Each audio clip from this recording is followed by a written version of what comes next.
तो hello everyone, कैसे हैं आप सभी। स्वागत है आपका एक और नई वीडियो में। और आज की वीडियो में हम बात करेंगे जवाहरलाल नेहरू, जो हमारे भारत के प्रथम प्रधानमंत्री थे। उनके जीवन में एक घटना घटी थी। उसमें उन्होंने लोगों को बताया था कि हम जो भारत माता की जय बोलते हैं, आखिर में वो किसकी जय बोलते हैं और हमें भारत माता की जय क्यों बोलनी चाहिए थी। इन सारी बातों के बारे में आज हम चर्चा करेंगे। तो आइए समय को बिना गवाए वीडियो को शुरू करते हैं। रात हो चुकी थी। मुझे दिल्ली पहुंचकर ट्रेन पकड़नी थी, इसलिए हम लोग रोहतक दिल्ली सड़क पर तेजी से जा रहे थे। मुझे बार बार झपकी आ जाती थी। झपकी कहते हैं हल्की सी नींद में आंख लग जाना। अचानक हमारी गाड़ी रुक गई। हमारे सामने रास्ते में आदमी और औरतों की भीड़ जमा थी। उनमें से कुछ लोगों के हाथों में टॉर्च थी। वे लोग हमारे पास आए। जब उन्हें यकीन हो गया, यकीन कहते हैं विश्वास, कि हम लोग कौन हैं, तब उन्होंने हमें बताया कि वे वहां पर दोपहर से ही हमारा इंतजार कर रहे थे।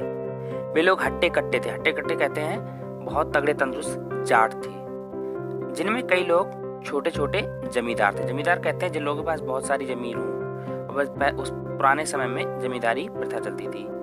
उनसे बातचीत किए बिना आगे बढ़ना बहुत मुश्किल था। हम गाड़ी से बाहर निकले और घुप घुप कहते हैं बहुत ही घना अंधेरा।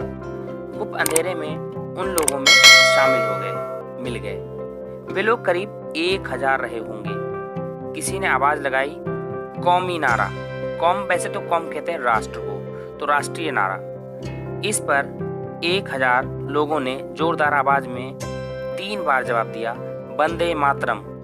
उसके बाद भारत माता की जय और कुछ दूसरे नारे भी सुनने को मिले। ये सब किस बारे में है, मैंने उससे पूछा। वंदे मातरम और भारत माता की जय, ये सब क्या है। मेरी बात सुनकर वे सब चुप हो गए। उन्होंने मेरी ओर देखा और वे फिर एक दूसरे की तरफ देखने लगे। मुझे लगा कि मेरे सवाल से वे कुछ परेशान हैं। मैंने उनसे अपना ये सवाल फिर से किया, ये नारे लगाने का क्या मतलब है। वे फिर भी चुप थे। उस इलाके का कांग्रेस कार्यकर्ता का मतलब है यहाँ पर जो कांग्रेस के लिए कार्य करता हो, उसका एक सदस्य झुंझला रहा था, गुस्से में आ रहा था। उसने मुझे इस बारे में कुछ बताने की कोशिश की, लेकिन मैंने उसे ज्यादा बोलने नहीं दिया। ये भारत माता कौन है, आप सब किसकी जय बोल रहे हो, मैंने जोर देकर पूछा। वे फिर भी चुप थे। वे भौचक्के से थे। भौचक्के कहते हैं हैरान से थे, बिल्कुल अजीब से परेशान। ऐसे अजीब सवाल उनसे कभी नहीं किए गए थे। वे हर बात को मान लेते थे। जब उनसे नारा लगाने को कहा जाता था तो बिना कुछ समझने की कोशिश किए वे नारे लगाने लगते थे। मतलब उनके अपना समझ कुछ भी नहीं थी।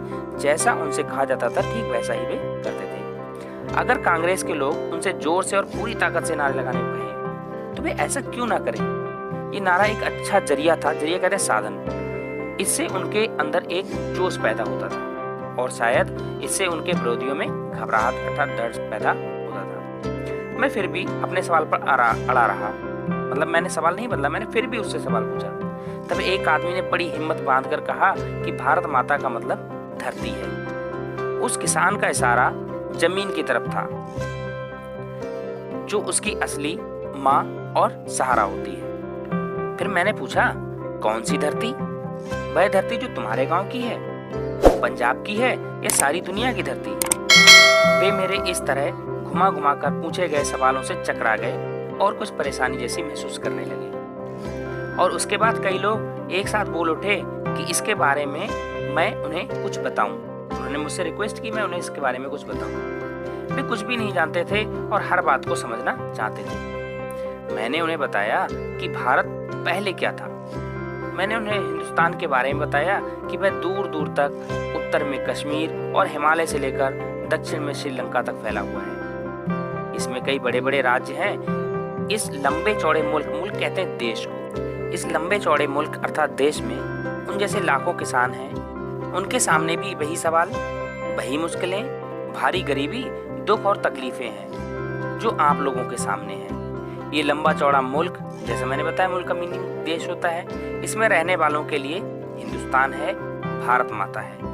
हम सब इसके बच्चे हैं। भारत माता कोई औरत नहीं है जो रंगीन तस्वीरों में सुंदर और उदास दिखाई देती है और जिसके लंबे लंबे केस कहते हैं बालों को जमीन को छूते हुए नजर आते हैं। मैं आशा करता हूँ इतनी वीडियो में आपको समझ में आ गया होगा कि भारत माता किसे कहते हैं, हम लोगों को भारत माता की जय क्यों बोलनी चाहिए। अगर आपको समझ में आ गया तो वीडियो को लाइक करें, शेयर करें और सब्सक्राइब करें। अगर चैनल पर नए हैं तो सब्सक्राइब जरूर करें, क्योंकि आपको ऐसी ही मोटिवेशनल स्टोरीज हमारे चैनल पर मिलती रहेंगी।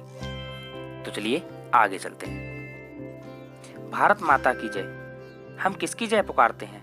क्या उस काल्पनिक स्त्री की जिसका कोई वजूद नहीं है? वजूद कहते हैं अस्तित्व को। तो फिर क्या ये हिंदुस्तान के पहाड़ों, नदियों, रेगिस्तानों, पेड़ पौधों और पत्थरों की जय है?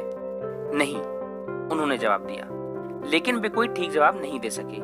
मैंने उनसे कहा, निश्चय ही हम हिंदुस्तान के लाखों करोड़ों लोगों की जय मनाते हैं जो हिंदुस्तान के गांवों और शहरों में रहते हैं। मेरा जवाब उन्हें अच्छा लगा और सबने महसूस किया कि यही ठीक है।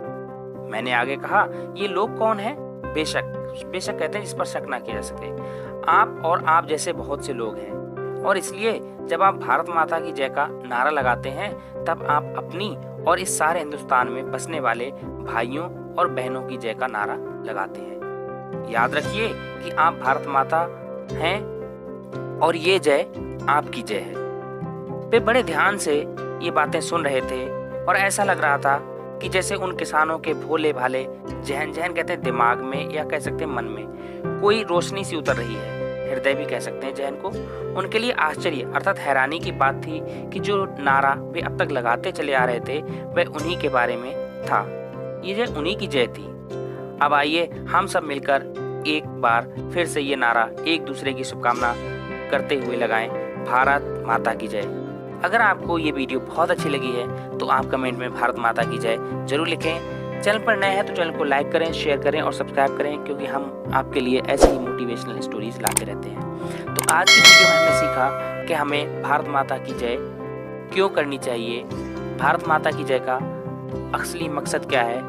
हमारा भी असली मकसद होना चाहिए कि हम सभी को एकता के बंधुत्व में बंध कर रहना चाहिए, आपस में भाईचारे से रहना चाहिए। लड़ना झगड़ना बिल्कुल भी नहीं चाहिए, क्योंकि लड़ने और झगड़ने से हमारी हानि और नुकसान होती है और कोई भी फायदा नहीं होता। अतः हम सबको प्रेम से रहना चाहिए। तो मिलते हैं एक और नई वीडियो में। आज के लिए इतना ही। Bye bye.